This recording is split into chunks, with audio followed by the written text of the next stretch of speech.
एक बार फिर से आप सभी का बहुत बहुत स्वागत है। हम पढ़ रहे हैं अर्थशास्त्र कक्षा 12वीं। इसके पहले मैंने आपको बताया कि मिश्रित अर्थव्यवस्था क्या होती है, इसकी क्या विशेषताएं हैं। आज के वीडियो में जानेंगे मिश्रित अर्थव्यवस्था के गुण और आगे के टॉपिक देखने वाले हैं। ठीक है, तो चलिए शुरू करते हैं वीडियो। आपको मैं डेली नोट्स प्रोवाइड करा रहा हूँ और पूरे टॉपिक बाय टॉपिक मैं आपको क्लियर करा रहा हूँ। साथ ही साथ मैं आपको इंपॉर्टेंट क्वेश्चन भी करा रहा हूँ और मैंने आपके लिए एक मॉडल पेपर तैयार किया है। अगर अभी तक आपने उसको नहीं देखा उसको आप जरूर देखिएगा। ठीक है, तो चलिए देख लेते हैं मिश्रित अर्थव्यवस्था के गुण। तो पहला गुण क्या है? पर्याप्त स्वतंत्रता। दूसरा क्या है? मूल यंत्र का सदुपयोग। तीसरा है उपभोक्ता की प्रभुता। चौथा है साधनों का सर्वोत्तम उपयोग। पांचवा क्या है? तीव्र आर्थिक विकास। छठवां है आर्थिक विषमताओं में कमी। छठवां है एकाधिकारी व विदेशी पूंजी पर नियंत्रण। अब चलिए एक एक करके इनको हम समझते हैं। हमारा पहला पॉइंट है पर्याप्त स्वतंत्रता। चलिए इसको समझते हैं। पहला पॉइंट क्या है आपका? पर्याप्त स्वतंत्रता। मिश्रित अर्थव्यवस्था में व्यक्तियों को पूर्ण रूप से राजनीतिक एवं आर्थिक स्वतंत्रता प्राप्त होती है। जो आपकी मिश्रित अर्थव्यवस्था होती है इसमें व्यक्तियों को पूर्ण रूप से राजनीतिक एवं आर्थिक स्वतंत्रता प्राप्त होती है। व्यक्तियों को संपत्ति रखने एवं हस्तांतरण करने की भी सुविधा होती है। इसमें व्यक्ति जो है अपनी संपत्ति को रख सकता है और अपनी संपत्ति का हस्तांतरण कर सकता है। अतः वह मेहनत तथा लगन से कार्य करने के लिए प्रेरित होते हैं। यानी पहला पॉइंट था आपका पर्याप्त स्वतंत्रता। तो मिश्रित अर्थव्यवस्था में व्यक्तियों को पूर्ण रूप से राजनीतिक एवं आर्थिक स्वतंत्रता प्राप्त होती है। यानी वे अपना व्यवसाय आसानी से कर सकते हैं, उन्हें पूर्ण स्वतंत्रता प्राप्त होती है। व्यक्तियों को संपत्ति रखने एवं हस्तांतरण करने की भी सुविधा होती है। व्यक्ति अपनी इच्छानुसार अपनी संपत्ति को रख सकते हैं या फिर वो किसी और को हस्तांतरित कर सकते हैं। अतः वह मेहनत तथा लगन से कार्य करने के लिए प्रेरित होते हैं। ठीक है, दूसरा आता है मूल यंत्र का सदुपयोग। मिश्रित अर्थव्यवस्था में प्रायः वस्तुओं के मूल का निर्धारण बाजार व्यवस्था के अंतर्गत किया जाता है। ठीक है, याद रखिएगा, मिश्रित अर्थव्यवस्था में वस्तुओं के मूल का निर्धारण बाजार व्यवस्था के अंतर्गत किया जाता है, जिसमें निजी साधनों का वितरण कुशल तरीके से संभव होता है। इसमें जो निजी साधन होते हैं उनका वितरण कुशल तरीके से संभव होता है। व्यक्ति अपनी पूंजी को उन क्षेत्रों में विनियोजित कर सकता है जहां उसकी मांग है तथा उस पर उचित प्रतिफल प्राप्त होता है। यानी मूल यंत्र का सदुपयोग। ठीक है, तो इसमें आप क्या समझा आपने? मिश्रित अवस्था में प्रायः वस्तुओं के मूल का निर्धारण बाजार व्यवस्था के अंतर्गत किया जाता है। याद रखिए, मिश्रित अर्थव्यवस्था में वस्तुओं के मूल का निर्धारण बाजार व्यवस्था के अंतर्गत किया जाता है, जिसमें निजी साधनों का वितरण कुशल तरीके से किया जाता है। व्यक्ति अपनी पूंजी को अपनी इच्छानुसार उन क्षेत्रों पर लगा सकता है जहां उसे क्या प्रतिफल प्राप्त होगा। यानी वो ज़्यादा लाभ जहां प्राप्त करेगा वो अपनी इच्छानुसार अपनी पूंजी को कहीं भी लगा सकता है, यानी पूंजी कहीं भी विनियोजित कर सकता है। अगला आता है उपभोक्ता की प्रभुता। मिश्रित अर्थव्यवस्था में प्रत्येक व्यक्ति को अपनी आय स्वतंत्रता पूर्वक व्यय करने का अधिकार होता है। यानी मिश्रित अर्थव्यवस्था में जो व्यक्ति आय कमाता है उसको अपनी इच्छानुसार व्यय कर सकता है, उससे किसी प्रकार की रोक टोक नहीं है।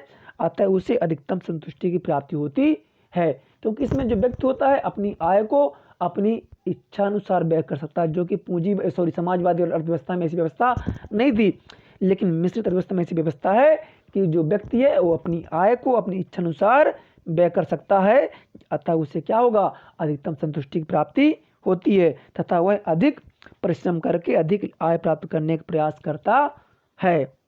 आगे बढ़ते हैं। एकाधिकारी एवं विदेशी पूंजी पर नियंत्रण।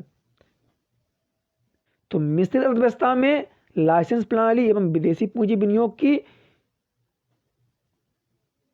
नीति के द्वारा सरकार एकाधिकारी पूंजी व विदेशी पूंजी पर नियंत्रण करने में समर्थ होती है। मिश्रित अर्थव्यवस्था में क्या करते हैं? लाइसेंस प्रणाली को अपनाया जाता है, जिससे विदेशी पूंजी विनियोग की नीति के द्वारा, एक तो हमने क्या करा, लाइसेंस प्रणाली अपना लिया, और दूसरा विदेशी पूंजी विनियोग की नीति को अपना के हम क्या करते हैं, सरकार क्या करती है, इस पे पूंजी और विदेशी पूंजी पर नियंत्रण रखती है। यानी इसमें सरकार का एक तो लाइसेंस प्रणाली अपनाएगी, क्या अपनाएगी सरकार, मिश्रित अर्थव्यवस्था में लाइसेंस प्रणाली है, दूसरा विदेशी पूंजी विनियोग की नीति को अपना के क्या करती है सरकार, एकाधिकारी पूंजी व विदेशी पूंजी पर नियंत्रण करने में समर्थ होती है और देश को इनके शोषण से मुक्त करके सामाजिक कल्याण में वृद्धि करने में सक्षम होती है। 5वां पॉइंट आता है साधनों का सर्वोत्तम उपयोग। मिश्रित अर्थव्यवस्था में सरकार नियोजन किया करती है, जिससे निर्धारित उद्देश्यों की प्राप्ति के लिए साधनों का आवंटन निजी क्षेत्र, सरकारी क्षेत्र तथा संयुक्त क्षेत्र में एक निर्धारित योजना के अनुरूप किया जाता है। सरकार इसमें आवंटन करेगी, योजना बनाती है, उसके बाद वह निजी क्षेत्र को या सरकारी क्षेत्र को या संयुक्त क्षेत्र को एक निर्धारित योजना के अनुरूप करती है, क्या आवंटन, ठीक है, जो संपत्तियां होती हैं, जिससे साधनों का अनुकूलतम प्रयोग हो पाता है। फिर आता है आपका मिश्रित अर्थव्यवस्था के दोष, ठीक है। तो पहले इसके पॉइंट देख लेते हैं। पहला पॉइंट है अव्यवहारिक, दूसरा है समन्वय का अभाव, तीसरा क्या है अल्पकालीन प्रकृति, चौथा है कमजोरी की पहचान, पांचवा है स्वतंत्रता समाप्ति का भय, छठवां है आर्थिक अस्थिरता। अब चलिए इनको देखते हैं पॉइंट को। पहला अव्यवहारिक, कुछ लोगों के अनुसार मिश्रित अर्थव्यवस्था अव्यवहारिक है क्योंकि इसमें नियोजन के लक्ष्यों को प्राप्त करने का दायित्व किसी एक पक्ष अर्थात निजी क्षेत्र परस्पर एक दूसरे पर दोषारोपण करते रहते हैं। यानी कि इसमें जो लक्ष्यों को प्राप्त करना होता है, वो नियोजन के जो लक्ष्य हैं, जो प्लान बनाया गया है, उन लक्ष्यों को प्राप्त करने का दायित्व क्या करता है, एक पक्ष दूसरे पक्ष पे आरोप लगाता रहता है कि इसने नहीं किया, वो कहता उसने नहीं किया है, कोई भी इसमें स्वयं जिम्मेदारी नहीं लेता है, ठीक है। मिश्रित अवस्था में एक पक्ष दूसरे पे आरोप लगाता रहता है, इसलिए क्या है अव्यवहारिक है। दूसरा पॉइंट आता है समन्वय का अभाव।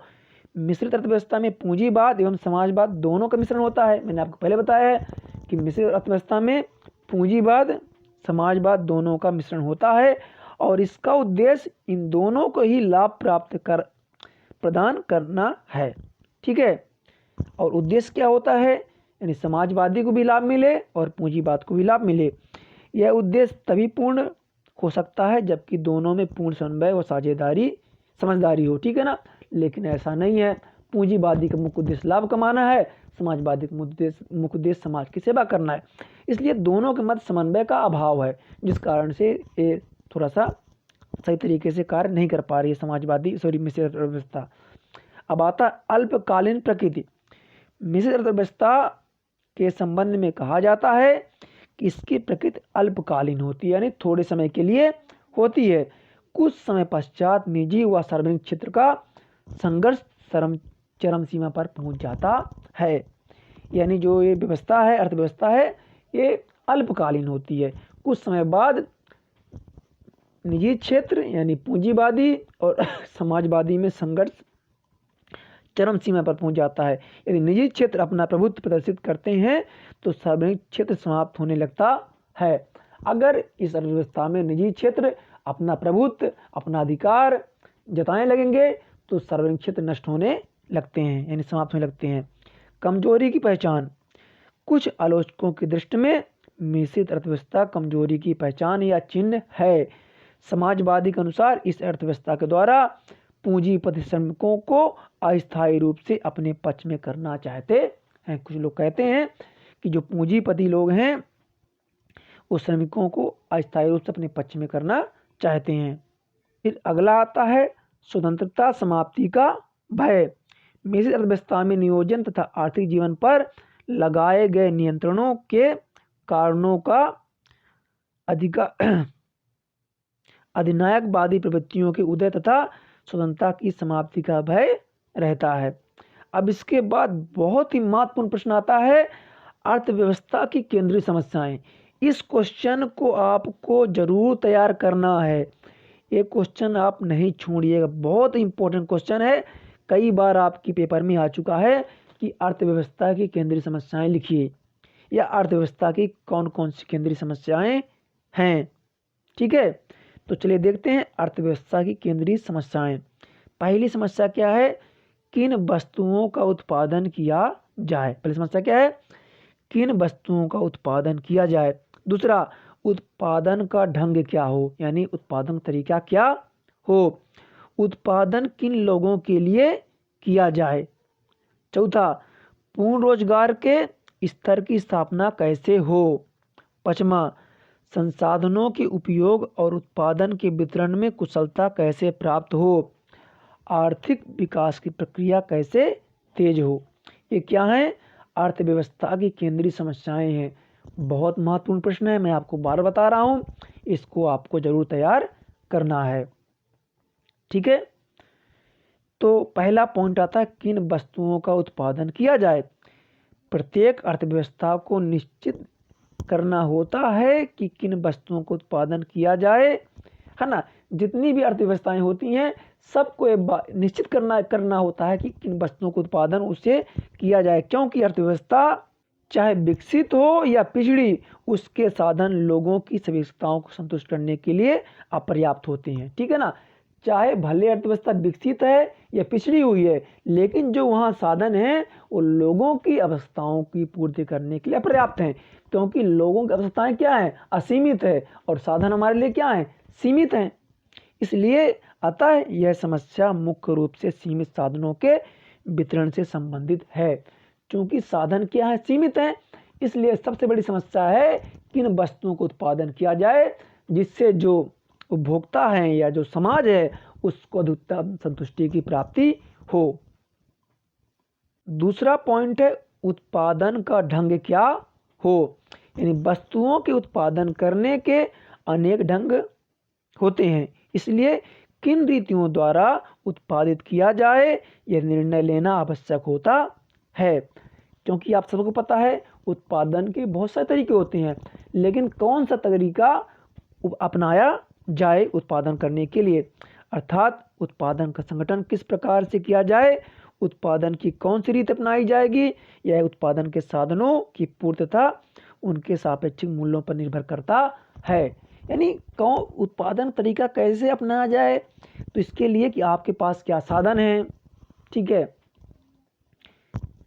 कौन सी रीति अपनाई जाएगी, वह उनके सापेक्षिक मूल्य पर। पहला तो उत्पादन के साधन की पूर्ति, यानी कि जो आप उत्पादन कर रहे हो क्या साधनों की पूर्ति हो पाएगी, तथा उनके सापेक्षिक मूल्य पर निर्भर करता है कि आपको कौन सी रीति अपनाना है। तीसरा आता है उत्पादन किन लोगों के लिए किया जाए।